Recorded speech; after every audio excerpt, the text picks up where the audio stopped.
Siapa artis yang pernah kena kasus pencabulan? Saiful Jamil.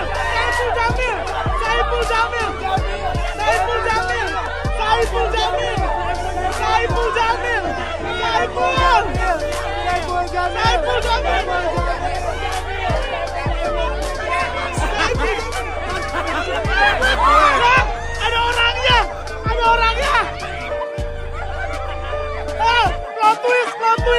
Plot twist. Tiba-tiba beneran ada. Sekarang udah tobat ya?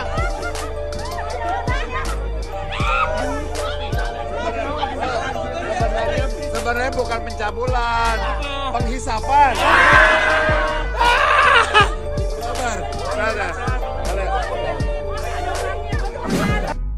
I feel sick in my stomach. Itu video tuh benar-benar bikin perut gue mual, jijik. Kayak gue nggak percaya ya, negara kita yang harusnya tuh negara hukum, terus orang-orangnya juga punya norma yang cukup kuat ya seharusnya ya sebagai orang timur gitu. Gue nggak lihat tuh sama sekali di video tadi. Yang gue lihat di video tadi tuh adalah merayakan kriminalitas ya, khususnya pencabulan gitu. Gue tahu mungkin itu sebenarnya bukan begitu maksudnya, tapi lu sebagai public figure itu tuh apapun yang keluar dari mulut lu tuh harus dipikir gitu, ya kan? Lu harus pikir gitu.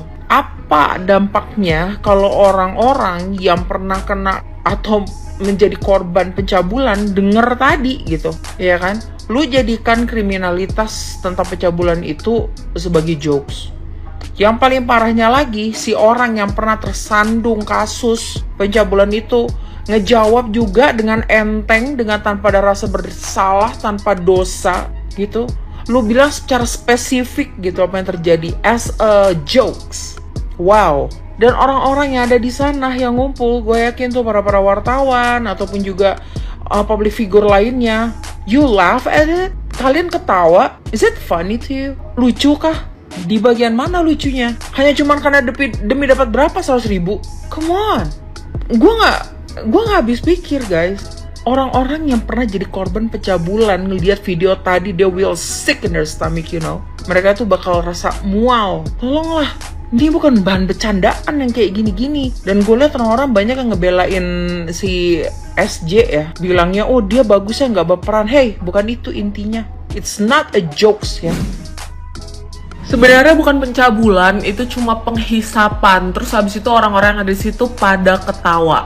Kalian tahu ya video yang gue maksud gitu kan, karena ini sempet rame juga kemarin dan bener-bener gue nggak ngerti banget sama pola pikir orang-orang yang ada di situ. Tapi dari video ini gue juga belajar gitu ya, kalau misalnya manusia itu memang nggak pernah ngerti, memang nggak pernah paham, dan juga nggak akan pernah ngerasa kalau misalnya mereka bukan korbannya. Maksud gue gini, kok bisa gitu ya, ada orang yang mikir kalau misalnya pelecehan seksual itu suatu hal yang lucu, dan juga ada orang yang mikir kalau misalnya hal tersebut itu boleh dipublikasikan. Tapi nanti kalau misalnya gue ngomong kayak gini, pasti ada yang bilang kalau misalnya, lu lebay banget sih kayak gak pernah bercanda sama temen. Jawabannya adalah emang gak pernah. Gue gak pernah bercandaan mengenai masalah kayak gituan.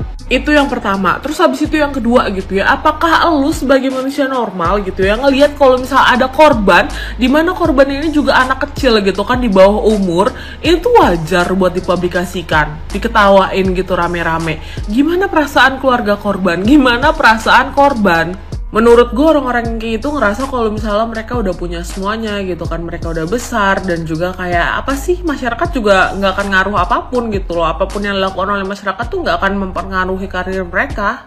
Dan dengan banyak kejadian yang kayak gini gitu kan, dan juga orang-orang menormalisasikan, selamat kalian akan membuat makin banyak orang merasa kayak misalnya nggak masalah gitu ya bercandaan mengenai pelecehan seksual, dan juga diposting dan juga diketawa-ketawain.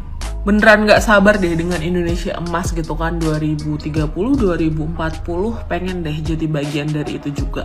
Semangat!